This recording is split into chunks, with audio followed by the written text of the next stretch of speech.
Hello guys, in this video I am going to show you how to save a job that you are interested in the Jobs application. But first I just want to mention, don't forget to subscribe to my channel, because at 10,000 subscribers I am going to show you my whole YouTube revenue statistics and growth strategy, how to make money online. So let's jump into it. First of all, open the app on your phone.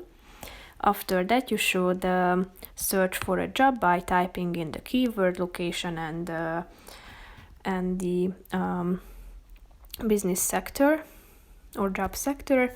And after finding a position that you are interested in and would like to save for later, click on this icon in the right side corner down below next to the Apply Now button. And if you tap on the My Jobs section down below, which is the second option, you are going to find this item in the Saved section. So you can check it out anytime you would like to. And if you want to get rid of this item, tap on this button again. And if you refresh the page, you are going to see that it has disappeared from the saved job section. So that's pretty much it for this video, guys. See you in the next one. Bye bye.